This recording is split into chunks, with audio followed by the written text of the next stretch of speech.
안녕하세요, 여러분. 사회통합 프로그램 종합평가 실전 모의고사 문제풀이 시간이 돌아왔습니다.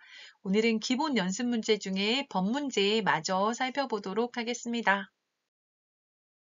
11번 법을 통해 권리를 보장받는 소송에 대한 설명으로 옳지 않은 것은 1. 모든 분쟁을 재판으로 해결하는 것이 가장 바람직하다.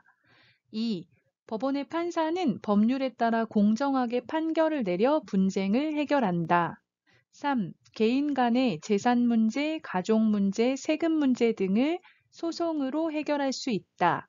4. 재판 과정에서는 변호사나 대한법률구조공단의 도움을 받는 것이 바람직하다.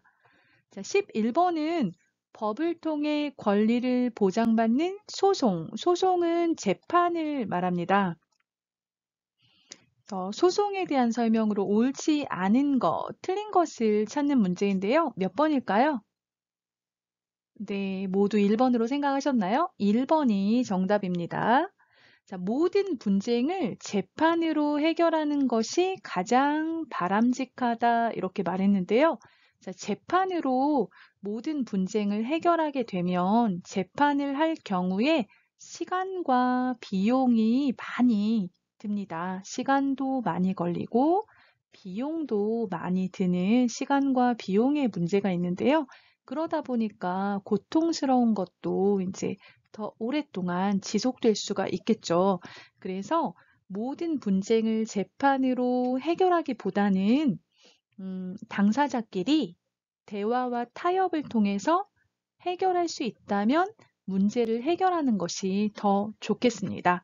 그래서 재판으로 해결한다 이것이 아니라 가능하면 서로 대화하고 조금씩 양보해서 타협을 해서 문제를 해결하는 게 가장 바람직한 방법이다. 이렇게 책에 제시가 되어 있습니다.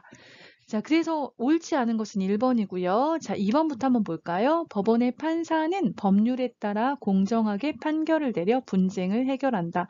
자, 법원에서 판사가 재판에 판결을 내리죠. 판사는 법률에 따라서 공정하게 판결을 해야 되고요. 법률에 나오지 않는 경우에는 판사의 양심, 깨끗한 마음, 착한 마음, 그걸 말하는 거죠. 양심과 법률과 양심에 따라서 재판을 하도록 되어 있습니다. 자, 3번. 개인 간의 재산 문제, 가족 문제, 세금 문제 등을 소송으로 해결할 수 있다. 맞죠? 4번. 재판 과정에서는 변호사나 대한법률구조공단의 도움을 받는 것이 바람직하다. 맞습니다. 변호사를 통해서 이제 소송의 대리를 맡기기도 하고요. 그리고 또 경제적인 문제라든지 이런 것들이 있다면 대한법률구조공단의 도움을 받을 수가 있습니다. 자, 여기서 대한법률구조공단에 대해서 살펴보고 넘어가면 좋을 것 같습니다. 대한법률구조공단은 경제적으로 어렵거나 법을 잘 모르는 사람들을 위해서 각종 법률 서비스를 제공하고 있습니다. 경제적인 약자들 또는 법을 잘 모르는 사람들을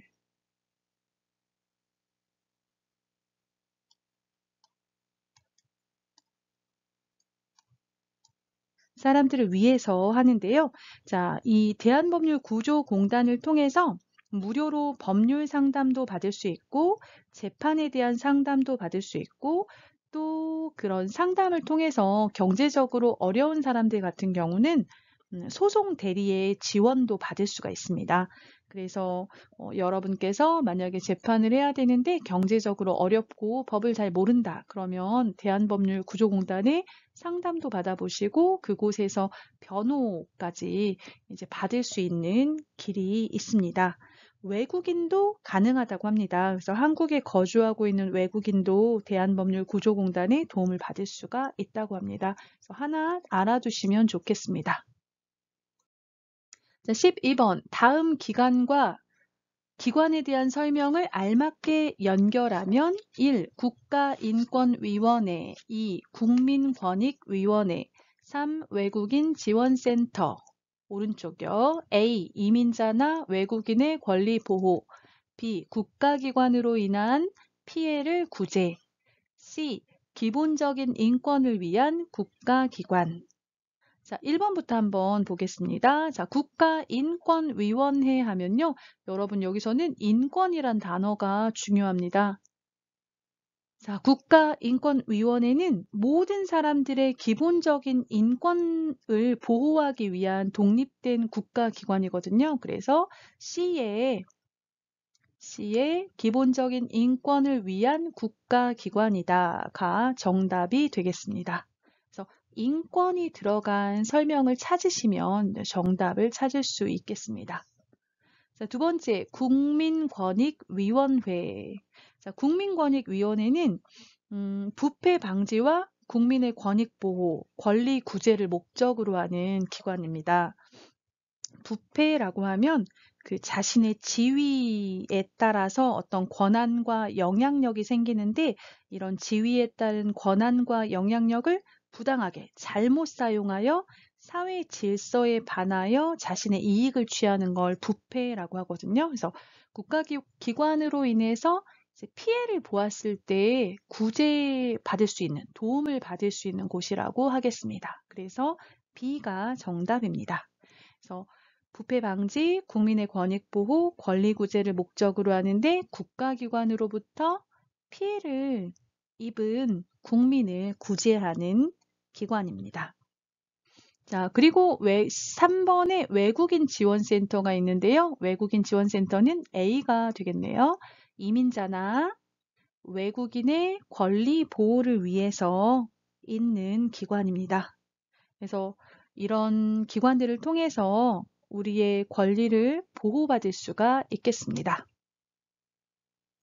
13번, 대안적 분쟁 해결 제도의 용어와 의미를 알맞게 연결하시오. 1. 협상, 2. 조정, 3. 중재. A. 제3자가 모든 권한을 부여받아 강제로 해결함. B. 자발적으로 합의하고 대화로 해결함. C. 제3자가 참여해서 조언이나 자문을 제공함. 자, 먼저 대안적 분쟁 해결 제도가 무엇인가 이걸 먼저 살펴봐야 될 것 같아요. 그쵸? 모든 분쟁을 재판으로 해결할 필요가 없어요.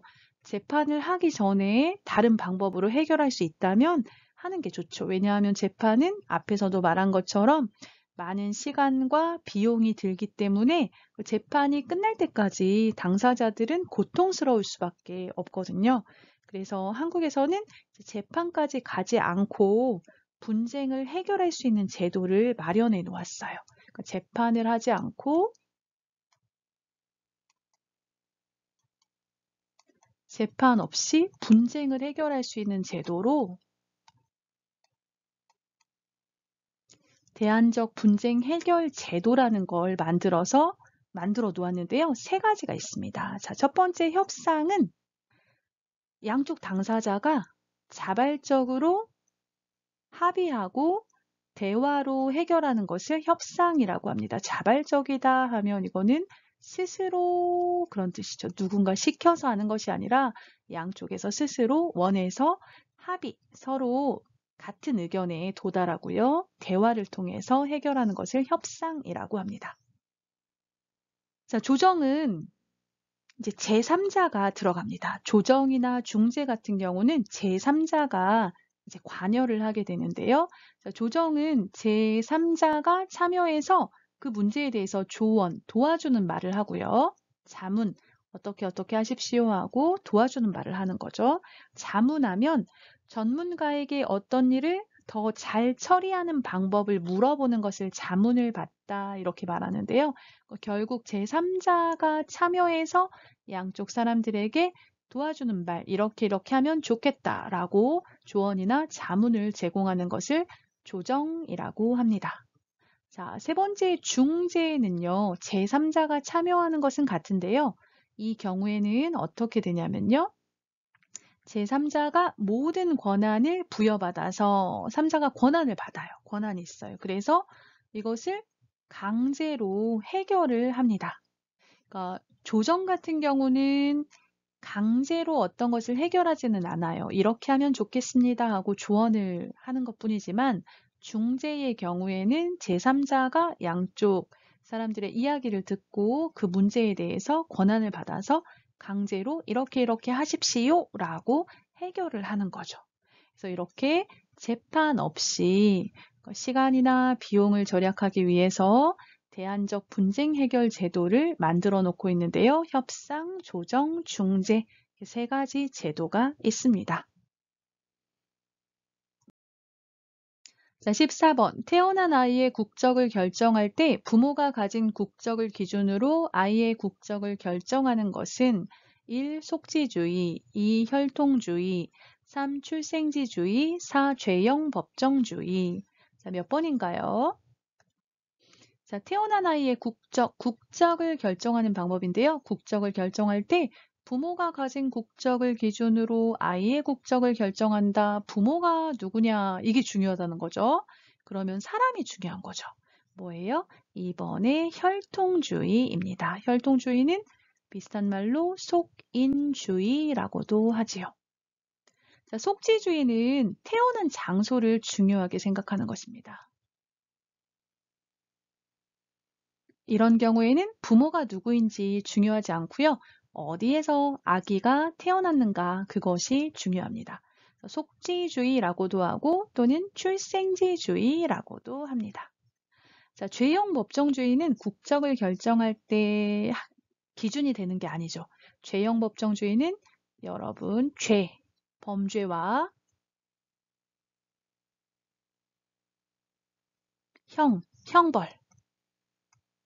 형벌을 어떻게 해야 된다? 법에 정하다. 범죄와 형벌을 미리 법에 정해 놓아야 한다. 그런 얘기죠.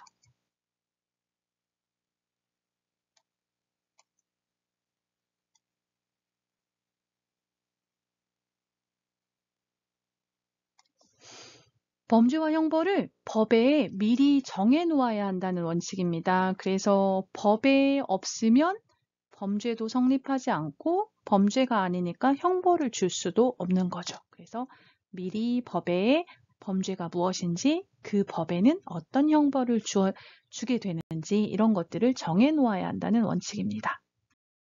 자, 15번. 다음 중 가정폭력의 예로 옳지 않은 것은 1. 가족에게 물건을 던지거나 때리는 것. 2. 가족에게 욕설을 하거나 협박하는 것. 3. 어린이나 노인을 제대로 돌보지 않는 것. 4. 청소, 빨래, 요리 등 가사노동을 하지 않는 것. 여러분, 가정폭력에 대해서 자세하게 배우지 않았더라도 1, 2, 3, 4번을 읽어보면 아마 답을 쉽게 찾을 수 있을 것 같아요. 그쵸? 자, 보면 몇 번이 옳지 않은 것일까요? 옳지 않은 것을 고르세요 했으니까요. 네, 4번입니다. 청소, 빨래, 요리, 가사노동은 집안일을 말하죠, 집안일. 가사노동을 하지 않는 것. 이것은 가정폭력은 아니죠. 자, 그러면 답은 4번이고요. 1번, 2번, 3번은 가정폭력에 해당합니다. 가정폭력하면 때리는 것만 가정폭력이다 이렇게 생각할 수 있는데 그렇지 않습니다. 가족에게 물건을 던지거나 때리는 것, 가정폭력이고요. 가족에게 욕설, 나쁜 말을 하거나 협박을 하는 것. 뭐뭐뭐 하지 않으면 내가 어떻게 하겠다 하면서 협박하는 것. 또 어린이나 노인들은 돌봄이 필요해요. 그쵸? 어린이나 노인을 제대로 돌보지 않는 것도 가정폭력에 해당합니다. 이것뿐만 아니라 필요한 생활비를 주지 않는 것, 이것도 가정폭력에 해당하고요. 가정폭력이 발생했을 때는 경찰에 신고하거나 상담센터에 도움을 요청해야 합니다. 16번. 법의식에 대한 설명으로 옳은 것은 1. 안전한 사회가 되면 법을 잘 지키게 된다. 2. 법을 잘 지키는 정신을 준법 정신이라고 한다. 3. 법은 지키는 것보다 잘 만드는 것이 더 중요하다. 4. 외국인은 한국의 법을 잘 모르므로 안 지켜도 된다. 자, 법 의식에 대한 설명으로 옳은 것을 고르세요 했습니다.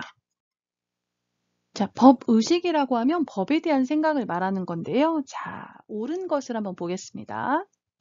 자, 1번부터 한번 살펴볼까요? 1. 안전한 사회가 되면 법을 잘 지키게 된다. 이거 순서가 바뀐 것 같아요. 자, 법을 잘 지키면 안전한 사회가 되겠죠. 2번, 법을 잘 지키는 정신을 준법 정신이라고 한다. 2번이 맞습니다. 자, 준법 정신 하면 법을 잘 지켜야 한다. 그런 얘기죠. 그래서 법을 지키자. 법을 잘 지키는 정신, 준법 정신이라고 한다. 맞죠? 3번, 법은 지키는 것보다 잘 만드는 것이 중요하다. 자, 지키는 것도 중요하고요. 잘 만드는 것도 중요하죠. 둘 다죠. 잘 만들고 잘 지켜야 되겠죠. 그래서 무엇보다 뭐뭐가 더 중요하다라고 말할 수는 없습니다.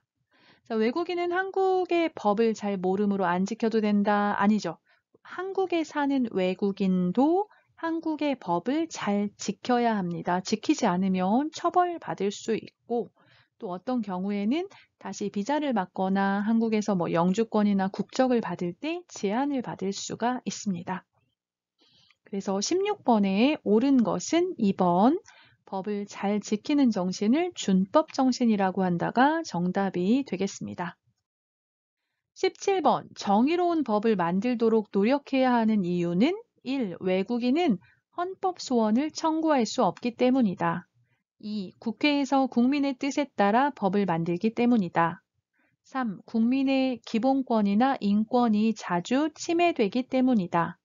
4. 정의로운 법을 통해 정의로운 사회가 될 수 있기 때문이다. 자, 정의가 무엇인지 먼저 한번 살펴봐야 될 것 같아요. 정의 하면요. 옳고 그름을 판단하여 각자가 받아야 할 정당한 몫을 주는 것을 정의라고 합니다. 열심히 노력한 사람에게, 잘한 사람에게는 보상을 주고 상을 주고 잘 못한 사람에게는 처벌을 하게 하는 거죠. 벌을 받도록 하는 거죠. 그렇게 하는 게 정의다 이렇게 말하거든요.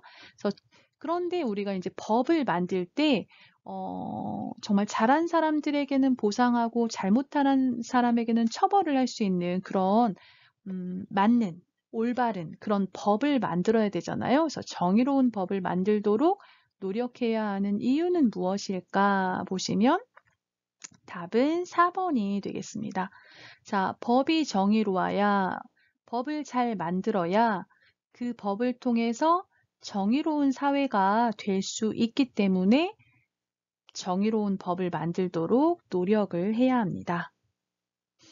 자, 그러면 18번으로 한번 가보겠습니다.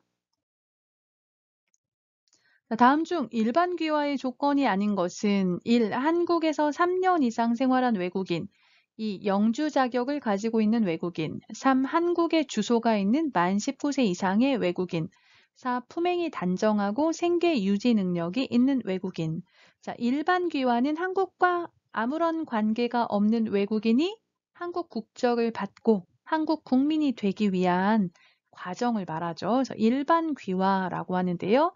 자, 일반 귀화의 조건이 아닌 것은 몇 번일까요? 네, 답은 1번입니다. 일반 귀화는 한국에서 3년 이상 아니고요. 5년 이상입니다.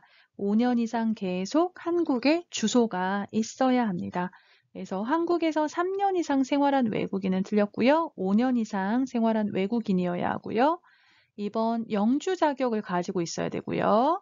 한국에 주소가 있는 만 19세 이상 외국인 성인이어야 합니다. 그리고 품행이 단정하고 행동을 바르게 하고 그리고 생계 유지 능력이 있다. 스스로 돈을 벌어서 생활을 유지할 수 있는 외국인을 말합니다. 여기에다가 이제 한국어 능력 등 한국 국민으로서의 기본 소양도 가지고 있어야 됩니다. 한국 국민으로서의 기본 소양도 있어야 되는데요. 우리가 1단계에서 4단계까지 한국어를 배우고 또 5단계에 한국 사회 이해를 배우잖아요. 이것이 바로 한국 국민으로서의 기본 소양을 갖추기 위한 과정이라고 생각하시면 되겠습니다. 그래서 18번의 조건이 아닌 것은 1번이 되겠습니다. 19번. 한국에서는 외국인들이 한국 생활에 잘 적응하고 행복하게 생활할 수 있도록 2007년에 이 법을 제정하였다. 한국에 살고 있는 외국인들이 한국에서 불합리한 차별을 받지 않고 인권을 보장받도록 돕기 위해 제정한 이 법의 이름은, 자, 여러분 2007년이라고 나오면 이 법이구나 이렇게 기억하셔야 될 것 같아요. 자, 한국에 있는 외국인들, 제한 외국인이라고 하죠.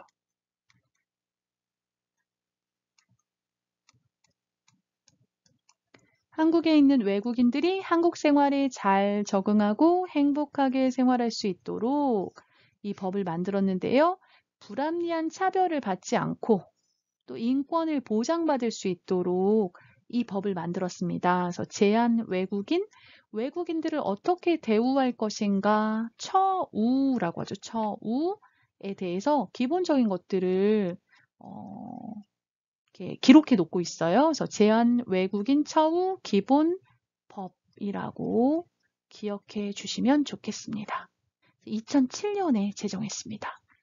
여러분, 우리 그 세계인의 날 행사를 하잖아요. 이것도 제한 외국인 처우 기본법에 세계인의 날이라는 게 있어서 이제 그런 행사도 매년 이루어지고 있습니다.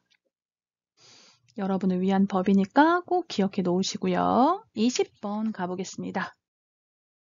자, 20번 2018년 12월 20일부터 국적법 개정에 따라 귀화나 국적 회복 허가를 받은 사람이 한국 국적을 가지기 위해서 국적증서 수여식에 참석하여 해야 하는 것은 무엇일까요? 네, 바로 무엇이냐면요. 국민선서입니다.